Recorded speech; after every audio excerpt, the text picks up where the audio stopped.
There's no doubt about it, communications professionals are just like 007. Right, now pay attention, 007. First, your new car. BMW. Agile. Our effectiveness is often gauged by the fancy gadgets or software we can bring to the project. We are students of human behavior who study the room. An invisible hand is too often credited for our hard work. And we always keep our cool. Today on Stories and Strategies, just like James Bond, we need to be both book smart and street smart. But which of those skills is more important to ensure we're shaken but not stirred?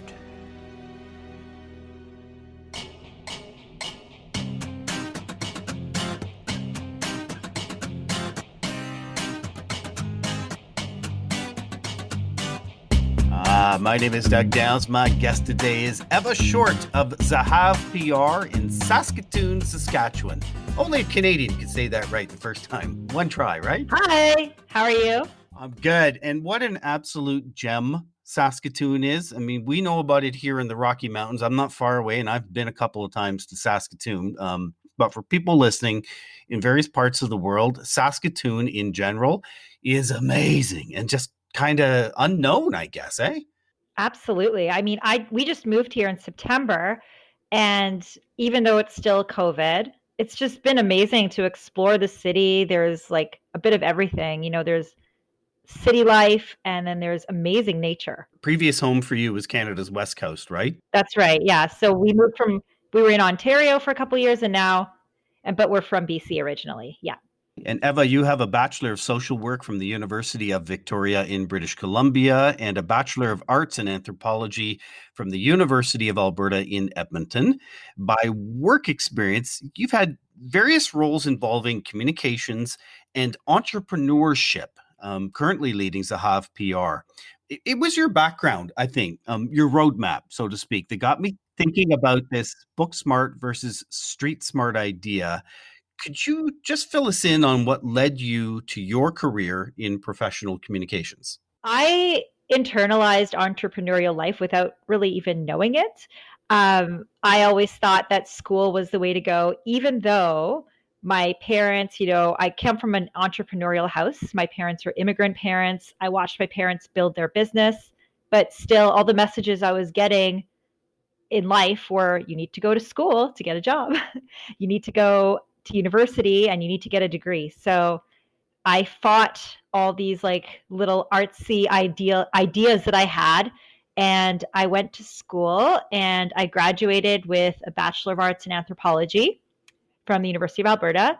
Then I worked for a matchmaking company, actually, when I graduated. So I was helping people kind of create matches and put them together. It was a lot of fun. And it was actually a small business. And I internalized a lot about PR working for the small business. Then I worked in the film industry, realized, I don't know if this is for me, went back to school. I thought social work would be the path for me because I loved working with people, even, just in general, I wanted to help people.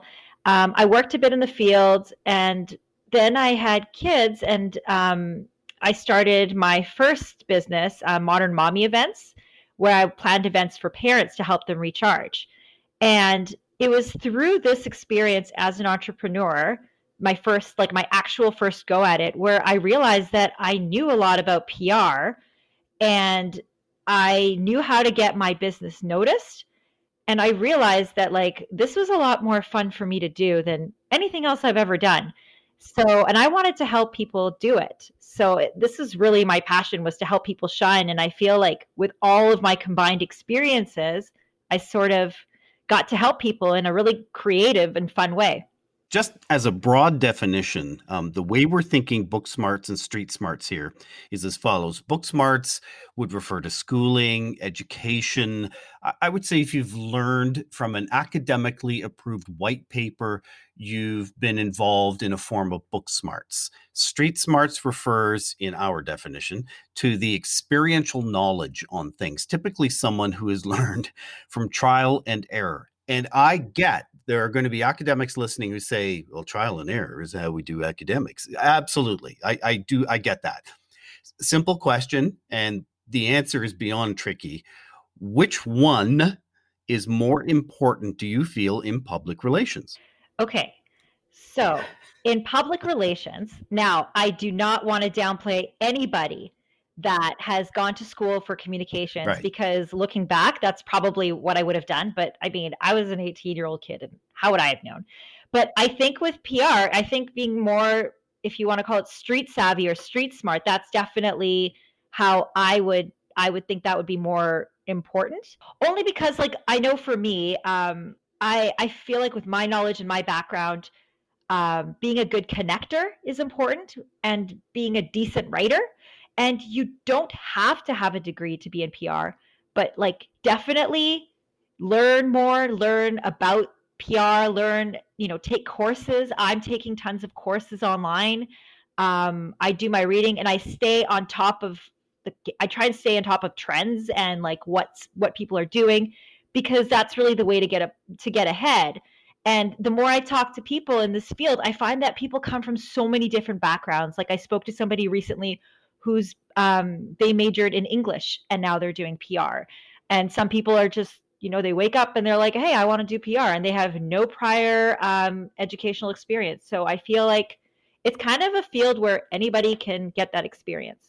And we probably need all of the above. Absolutely. You and I, in planning this episode a couple of months ago, we both said right away, well, we think we empathize with that street smart label. I have to be honest with you, in the couple of months that we've been leading up to recording this, my empathy for the academics and the book smarts has grown substantially. Just looking at my own habits, I pay more attention to things when it's from an academically approved paper.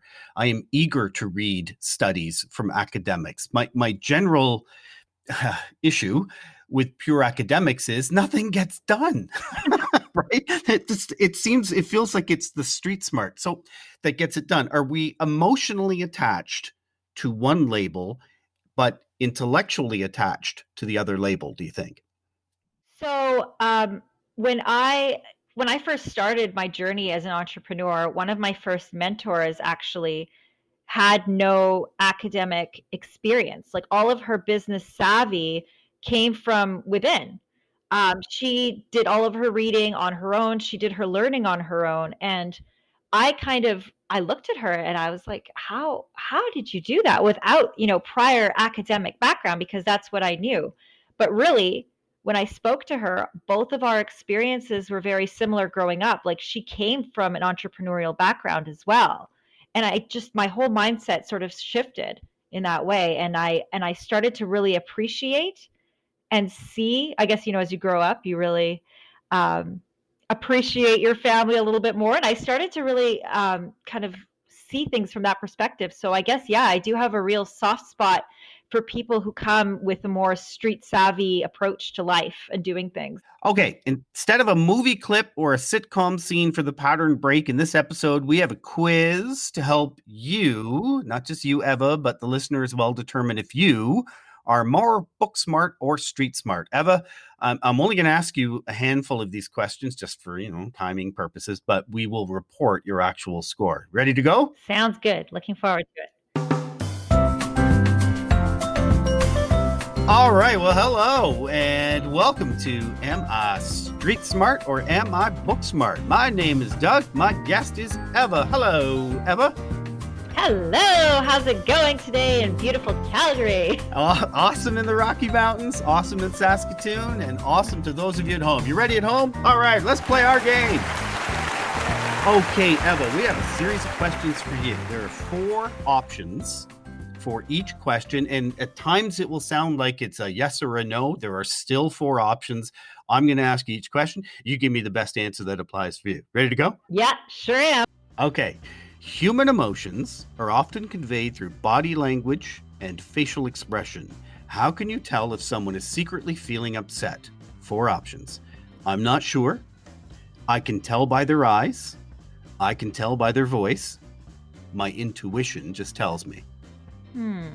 I think I'm going to have to go with my intuition just tells me. Okay. Next question. Are you good at persuading other people to get what you want in life? Not really. Yes, very much so. Sometimes I am. It depends on who I'm talking to. Sometimes I am. Knowledge comes from many different places. Where does it come from for you? Books, mistakes, mentors, my faith. Mentors. And my faith, but mentors.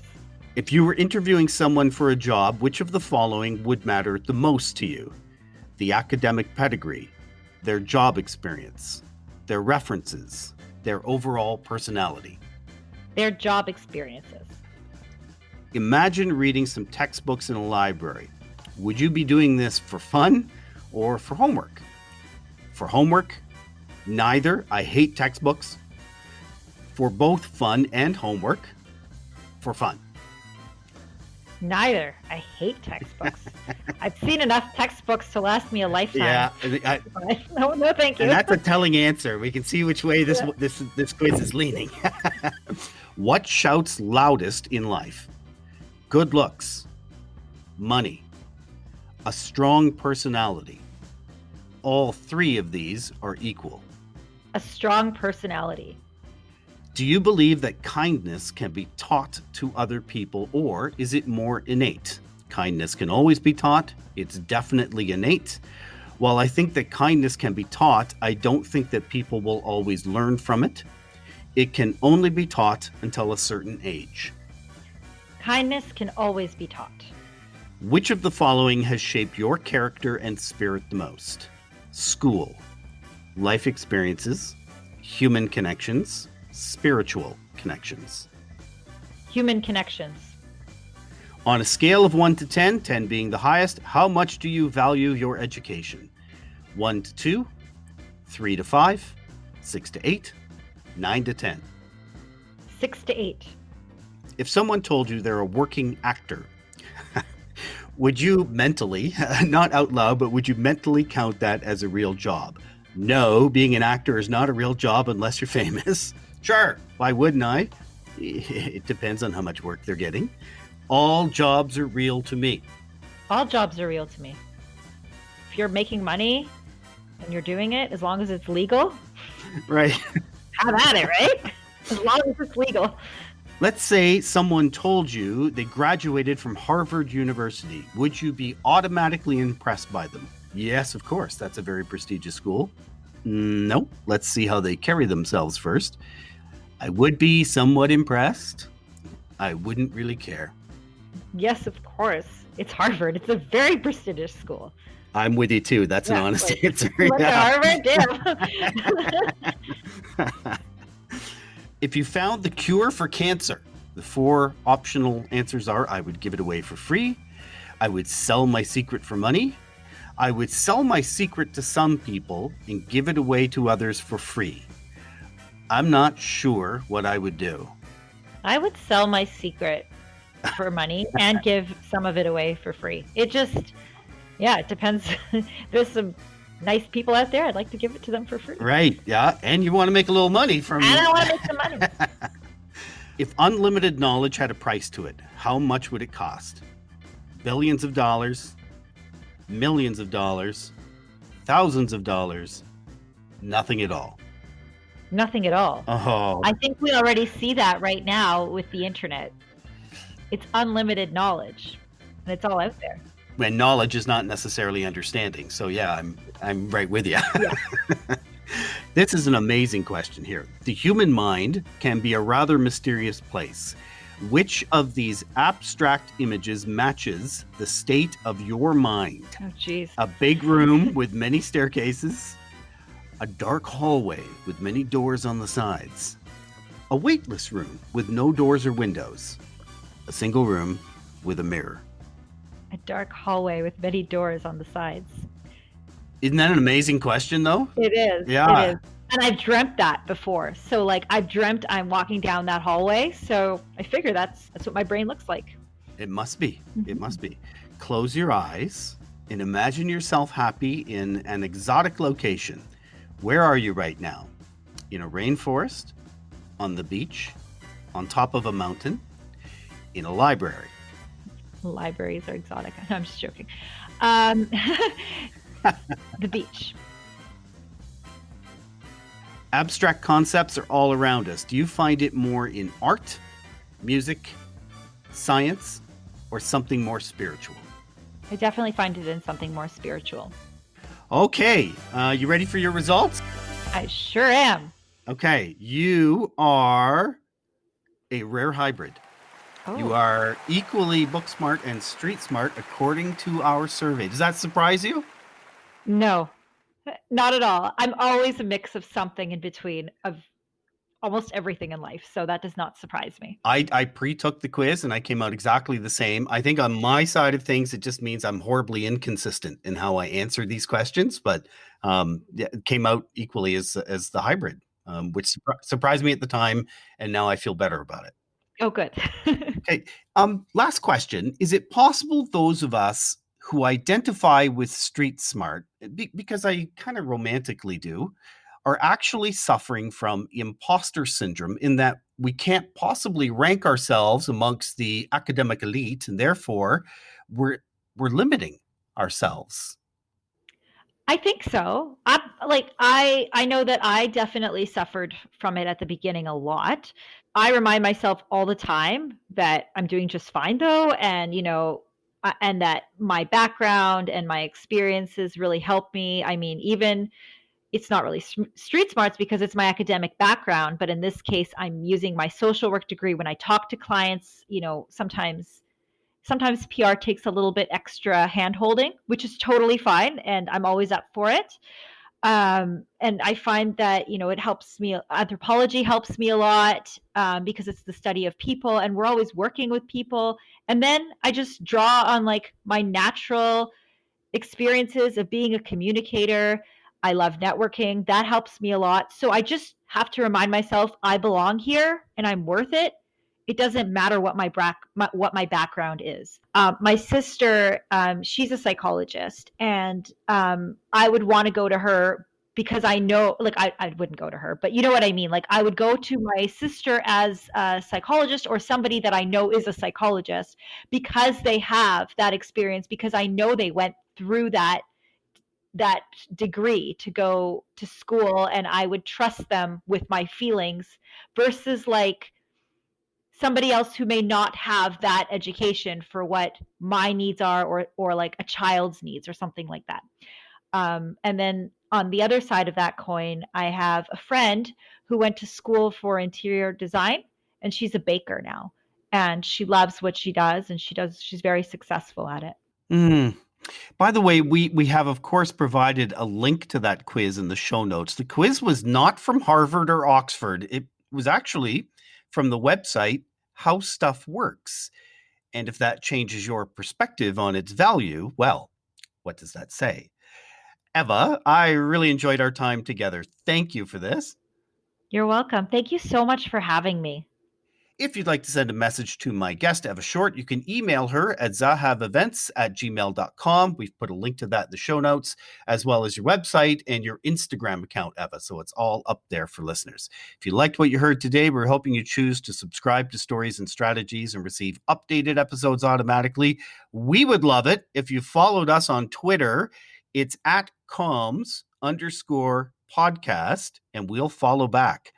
We're also hoping you choose to follow and rate this podcast on any directory you're listening on. And would you do us a favor? Recommend this podcast to one friend. If you have an idea for an episode, or you just want to tell us something, you can be street smart or book smart. I like both. Send us a note at info@jgrcommunications.com. Thanks for listening.